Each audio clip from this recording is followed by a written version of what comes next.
안녕하십니까. 이어서 이 의제상인과 소상인에 대해서 공부하도록 하겠습니다. 저번 시간에는 당연상인에 대해서 배웠는데 이번에는 의제상인, 5조에 규정되어 있는 의제상인에 대해서 한번 보도록 하겠습니다. 자, 상법에 한정적으로 열거된 상행위와는 관계없이, 이게 무슨 말이냐면 아까 저번 시간에 4조의 당연상인은 이 사람이 뭘 해야 된다? 기본적 상행을 해야 된다. 46조에 규정되어 있는 이 21가지의 기본적 상행위 또는 절대적 상행위를 해야만 이제 당연상행이 되는데, 우리가 말하는 여기서 의제상행은 이 상행은 관계가 없습니다. 그렇죠? 이 상행과 관계없다 그 말입니다. 그래서 한정적으로 즉 21가지가 열거되어 있는 상행위와는 관계없이 상인적 설비와 상인적 방법에 의해서 상인을 정하고 있는 것이 의제상인이다라고 하는 겁니다. 잘 이해 안 되시면 뒤로 가시면 충분히 이해되실 겁니다. 자, 의제상인이 되기 위해서는 기본적 상행위 위의 행위를 반드시 뭘 해야 된다? 영업으로. 그래서 자, 우리가 상법에 있어서 상인은 기본적으로 전제가 뭐냐면 영리, 즉 다른 말로 하면 영업으로 해야 된다라고 하는 게 전제가 됩니다. 자, 한번 일회성으로 끝나는 것은 상인이라고 할 수가 없겠죠. 여러분들 집 한 번 사고 파는 것을 집을 한 번 사고 파는 것을 상인이라고 본다면 여러분들 그 집 사고 팔 때마다 전부 상인이 되겠죠. 자기 집. 예컨대 7년 동안 살던 집을 팔고 다른 집으로 넓혀간다. 그럴 경우도 딱 그의 집 사고 팔았다. 한 번 사고 한 번 팔았다. 그럼 뭡니까 이거는? 상이 되는 거죠. 그렇죠? 그런 건 아니다라고 하는 점. 그래서 여러분들이 영업으로 계속적인 의사를 갖고 하는 것은 아니기 때문에 그것은 상행위가 되지 않는다라고 하는 점입니다. 먼저 이제 설비상인을 먼저 보겠는데, 자, 설비상인을 보게 되면 점포, 기타 유사한 설비에 의해서 상인적 방법으로 영업을 하는 자라고 합니다. 그래서 설비상인이 되기 위해서는 두 가지가 필요한데 상인적 설비가 필요하고 상인적 방법이 필요합니다. 그래서 이 두 가지를 갖추고 있는 경우는 46조에 규정되어 있지 않더라도 뭘 본다? 이거는 상인으로 본다라고 합니다. 의제상인으로.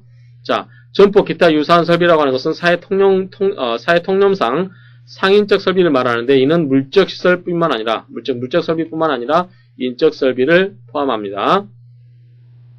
자, 농산물을 행상하는 자는 의제상인이 될 수 없으나 농산물을 점포, 기타 유사한 설비에 의해서 판매하는 자는 의제상인이 될 수 있다. 쉽게 얘기해서 이렇게 이해하시면 됩니다. 여러분들 주변에 사시는 주변에 예컨대 주말에 나들이 갔다 오시죠? 근데 이제 이렇게 여러분들이 이제 우리 서울로 따지자면 양평을 갔다 온다고 합시다. 이렇게 갔다 오는데 이제 대도시고 갔다 오는데 그 지역에서 어떤 수확을 하신 분이 할머니께서 예컨대 고구마 이렇게 한 박스 두 박스를 놔두고 팔고 계신다. 이거 의제상인 될 수 있을까요? 상인적 설비라든가 이런 것에 의해서 상인이라고 볼 수 있을까요? 자, 건너편에는 어떤 사람이냐면 아예 여기 텐트를 크게 가설물을 해놓고 이렇게 만들어 놓고 여기서 온갖 과일을 팔고 있습니다. 자, 여러분들이 차를 타고 옵니다. 그러면 자, 이거 지나고 오시면서 여러분들이 같이 차를 타고 계신 자제분한테 또는 옆에 분한테 설명을 해줄 수 있어야 됩니다. 자, 이거는 우리 상법에 보면 이건 4조에 보면 5조에 보면 의제상인이 나오는데 상인적 설비와 상인적 방법을 통해서 영업을 하게 되면 이게 의제상인이 된다더라. 자, 의제상인이 되는 건 뭡니까? 민법이 적용되지 않고 뭐가 적용된다? 상법이 적용된다더라 라고 이렇게 설명해 주시는데, 그러면 이제 퀴즈를 내보십시오. 자, 요게 의제상인입니까? 요게 의제상인입니까? 아니면 둘 다 의제상인입니까? 아니면 둘 다 의제상인이 아닙니까? 여러분은 어떻게 생각하십니까? 자, 여기서는 요거는 볼 수가 없겠죠. 그쵸? 자, 상인적 설비라고 볼 수가 없겠죠. 소쿠리라든가 바구니에 이게 감자 한 바구리 놔두고 파는 거, 또는 나물 같은 거 한 바구리 넣고 파는 거, 이것을 상인적 설비라고 보기는 그렇죠? 여기는 가설물 해놓고 종업원까지 고용해서 이렇게 팔고 있습니다. 가족이 다 동원돼서 팔고 있습니다. 또는 포도농원 같은 데도 가도 마찬가지죠, 여러분들이. 그러니까 농산물 이렇게 파는 경우가 있습니다. 이것은 의제상인이라고 할 수 있겠죠. 그다음에 상인적 방법은 당연상인이 기업을 경영함에 있어서 보통 필요로 하는 설비를 갖추고 당연상인과 같은 방법으로서 영업을 하는 것이다. 그렇죠? 그래서 이런 거는 이등한 설비를 갖추고 영업을 똑같은 방법으로 한다라고 하는 겁니다.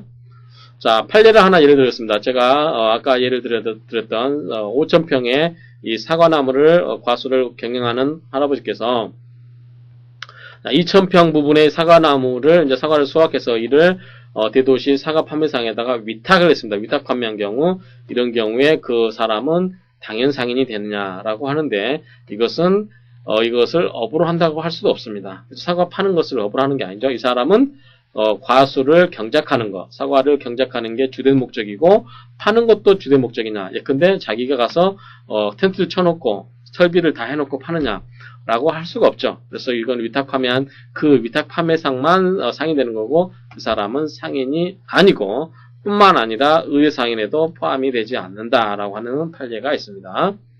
이제 두 번째 판례에서는 이제 계주인데, 이런 경우도 계주가, 우리가 아까 금융거래 있었죠. 수신, 뭐가 있었죠? 수신, 이어신, 환거래. 이런 경우도 뭐다? 이거는 절대적 상행이라고 했었죠. 46조에서 규정을 했었습니다.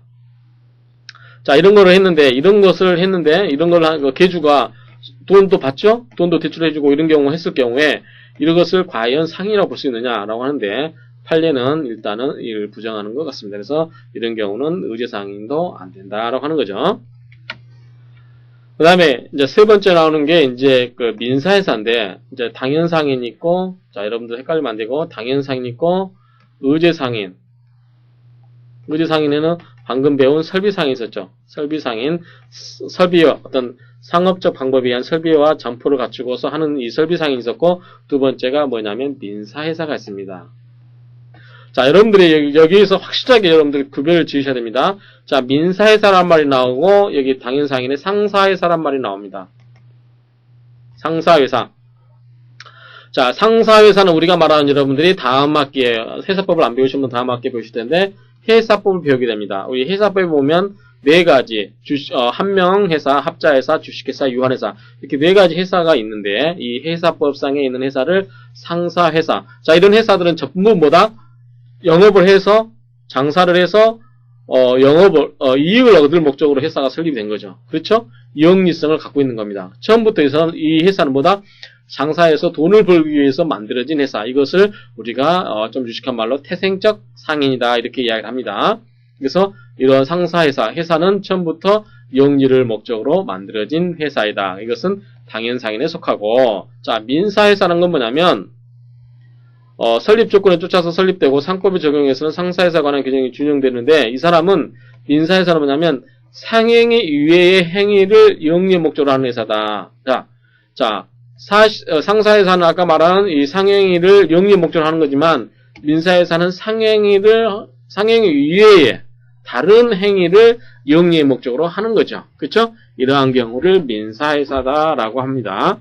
그래서 어찌됐든 이 상사회사가 됐든 민사회사가 됐든 둘 다 뭐다? 전부 공통은 상인이다. 따라서 상인은 뭐다? 상법의 적용을 받는다라는 점에서 공통적이지만, 우리가 이 회사법 시간에 배우는 상사회사, 즉 회사법상의 회사는 네 가지인 회사법상의 회사는 상사회사로서 당연상인이 되는 반면에 상행위 이외에 이익을 목적으로 하는 다른 회사, 이런 것은 민사회사라고 하는데, 이것은 의제상인에 속한다. 그렇지만 상사회사가 됐든 민사회사가 됐든 전부 상법의 적용을 받는다는 점에서는 같다라고 하는 점. 이제 여기 나오는데요. 자, 한번 당연상인, 의제상인을 비교해 봅시다. 자, 당연상인 상사회사 있었고, 의제상인은 설비상인과 민사회사가 있었다고 그랬죠. 자, 공통점은 상인 자격을 갖고, 그 다음에 상법을 적용을 받는다는 점에서는 같다라고 말씀을 드렸습니다. 그럼 차이가 뭐냐? 자, 당연상인 상사회사는 기본적 상행위를 영업을 하는 자, 상법 46조 21가지의 상행위를 자기 명의로 당연히 영업을 할 때 당연상인이 된다라고 하는 거고, 46조의 이외의 행위를 영업을 할 때 법에 의해서 상인이 아니지만 법에 의해서 상인으로 간주되는, 그래서 상인으로 의제되는, 따라서 의제상인이 된다라는 점이 틀립니다. 그러면 자, 여러분들 한번 주변에 가게를 한다든지 그런 경우에 있을 때 이 분이 상법의 적용을 받는 분인지 민법의 적용을 받는 분인지 한번 여러분들 테스트를 해보시기 바랍니다. 자, 갑이라는 분이 계십니다. 갑이라는 분이 계시는데, 이 갑이라는 분이 자, 회사다. 처음부터 예컨대 뭐 삼성생명이니 뭐 삼성전자니 아니면 뭐 여러분들 아는 조그마한 여러분들 개인이 갖고 있는 회사도 있죠. 예컨대 무슨 회사, 주식회사. 자, 이 회사는 뭐다? 당연상이라고 그랬습니다. 자, 회사이면 yes면 뭐죠? 이거는 무조건 당연상이 됩니다. 그쵸? 그 다음에 회사가 아닙니다. 네, 46조의 행위를 하는가? 자, 회사가 아니면 뭐가 있습니까? 개인상인이 있겠죠? 자, 46조는 21가지의 기본적 상행위라고 했죠? 자, 개인상인이 21가지의 상행위를 하는가? yes. 영업을 하는가? yes 하면 이건 뭡니까? 당연상인이 되죠. 46조의 21가지 행위를 영리의 목적을 가지고 하는 것은 당연상인이 된다라고 말씀을 드렸습니다. 근데 영업을 하지 않습니다. 돈을 벌기 위해서 않습니다. 영업의사를 갖고 있지 않습니다. 그러면 이건 뭡니까? 노 하면 이건 뭡니까? 비상인, 상인이 아닙니다. 46조 이의 상행위를 하지 않습니다. 그러면은 뭐가 이제 여러분들 마지막에 남았습니까? 설비상인이 남았겠죠. 설비상인과 민사회사가 남았겠죠. 의제상인. 자, 다른 행위를 설비 등의 방법으로 하는가? yes. 그러면 이제 뭡니까? 영업을 하는가? yes 하면 이건 뭐다? 상인. 아까 점포를 만들어 놓고 길거리에서 시설을 갖춰 놓고 과일을 판매하시는 분들, 이런 분들이 상인이 포함될 수 있겠죠. 네, 영업을 하는 게 아니고 거기 앉아서 쪼그리고 앉아서 과일 한 바구리 또는 감자 한 바구리 이렇게 파시는 할머니, 이런 분들은 상인이 아니겠죠. 그다음에 설비 등의 방법으로 당연히 안 하게 되면 이거는 상인이 아니겠죠. 그래서 이 OX를 가지고 여러분들이 그 사람이 상인인지, 당연상인인지, 의제상인인지, 아니면 비상인인지 이거를 진단해 볼 수 있는 겁니다. 그 다음에 이제 소상인. 자, 소상인은 말 그대로 적을 소자, 불론서로 뿌띠, 작은이란 뜻이죠. 그래서 이 소상인은 뭐냐면 아주 이 상법의 적용을 받아야 되지만 너무나 이 영세하기 때문에 영세에서 법의 법에서 정해놓은 모든 것을 적용시키다 보면 이 소상인이 영업하는데 굉장히 에러가 많습니다. 그럴 경우에 상법의 일정 부분을 좀 제외시키자, 적용을 좀 완화시켜주자라고 하는 취지에서 소상인에 관한 규정을 두고 있습니다. 그쵸? 자, 그런 뜻이고, 자, 소상인 되려면 자본금이 얼마다? 1000만원입니다. 그렇죠? 1000만원 미만을 가지고 하는 그러한 상인은 뭐다? 소상인입니다. 자, 그러면 여기서 1000만원이기 때문에 한번 따져봅시다. 자, 개인인 경우는 당연상인이 있고 의제상인이 있을 수 있겠죠? 그쵸? 이런 경우는 개인인 경우는 1000만원이 넘으면은 이렇게 가지만 1000만원이 안 되면 뭘로 갑니까? 소상인으로 가는 거죠. 그쵸? 소상인으로 가는 겁니다. 개인은 1000만원이 안 될 경우에 그 다음에 이제 뭐가 있었죠? 회사가 있었죠. 자, 회사가 있고 상사회사가 있었고 민사회사가 있었습니다. 이런 경우에 이 상사회사나 민사회사 이런 경우는 뭐다? 소상인이다 아니다? 자, 먼저 상사회사를 한번 종류를 구별을 해보겠습니다. 한명, 회사법을 공부 안 하신 분들은 다 맞게 공부하시면 됩니다. 한명회사, 합자회사, 주식회사, 유한회사 이렇게 되어 있습니다. 미만입니다. 미만. 자, 한명회사는 자본금이 있습니까? 없습니까? 없습니다. 한 명이죠. 자, 법에서 명은 뭐다? 모든 것을 책임진다. 자기 이름을 책임진다. 그래서 자, 이름을 건 사람이 합했다. 몇 사람입니까? 적어도 2사람 이상입니다. 자기 이름을 가지고 책임을 끝까지 진다. 이걸 무슨 책임? 무한책임 사원으로 구성되어 있는 거. 이것에 따라서 이 자본금이 필요가 없습니다. 얼마 이상 있을 필요가 없죠. 왜냐하면 그 사람이 다른 재산 갖고 변제하면 되기 때문에 그렇습니다. 합자회사는 말 그대로 여기다 자본을 합친 겁니다. 자, 한 명에다가 자본을 합친 거죠. 그래서 이러한 경우는 한 명회사가 역시 한 명회사의 요소가 있기 때문에 무한책임 사원이 있기 때문에 이런 경우에 자본이 필요가 없습니다. 주식회사는 얼마죠? 5천만원입니다. 유한회사는 1000만원입니다. 그래서 주식회사나 유한회사는 1000만원 미만이 아니기 때문에 아예 해당 사항이 없죠. 그러면 한 명회사, 합자회사인 경우는 1000만원 미만도 있을 수 있죠. 하지만 이러한 경우에는 회사이기 때문에 당연히 보다 소상인이 될 수가 없다라고 하는 점입니다. 그래서 여러분들이 이해하시면 되고요. 그 다음에 소상인은 이제 4가지가 적용이 되지 않는데, 자, 지배인, 상호, 상업장부, 상업등기. 이러한 네 가지는 소상인에게 적용되지 않습니다. 그래서 우리 나중에 배우게 되는 지배인에 관한 거라든가 상호, 회사의 가게 영업을 식별하는 다른 영업 주체와 식별하는 상호라든가 상업장부, 그 다음에 등기소, 상업등기소에 등기해야 되는 상업등기, 이러한 이 네 가지에 관한 규정이 소상인에게는 적용되지 않는다. 왜 적용되지 않는다? 그러한 부조차의 번거로움을 완화시켜주고자 하는 것이다 라고 하는 점 이해하실 수 있습니다. 그러면 적용되지 않는다라고 하는 게 뭐냐라고 하는 건데, 이것은 상법상의 의무가 없다라고 하거나 소상인이 그러한 제도를 이용하더라도 상법상 보호를 받지 못한다는 의미입니다. 그래서 여러분들이 이제 배우셨는데 정리를 한번 해보시면, 자, 법조문도 같이 4조의 당연상인, 5조의 의제상인, 그 다음에 9조의 소상인, 이렇게 규정됐습니다. 당연상인은 21가지, 즉 46조에 규정되어 있는 21가지의 상행위를 하는 거.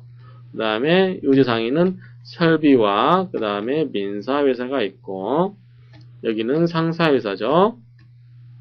그 다음 소상인은 1000만원이 안 된다. 그래서 지배인이라든가 상호라든가 그 다음에 상업등기, 그 다음에 영업장부, 상업장부, 이러한 것들이 적용되지 않는 이러한 소상인에 있다. 그래서 자, 소상인은 상사회사는 전부 소상인이 될 수 없다. 한명 합자 주식 유한회사, 특히 한명이라든가 합자사 같은 경우는 자본금에 관한 규정이 없기 때문에 1000만원 미만도 있을 수 있지만, 그래도 그러한 경우는 소상인에 관한 적용이 되지 않는다 라고 하는 점 이해하시기 바랍니다. 이상으로서 이번 시간을 마치도록 하겠습니다. 수고하셨습니다.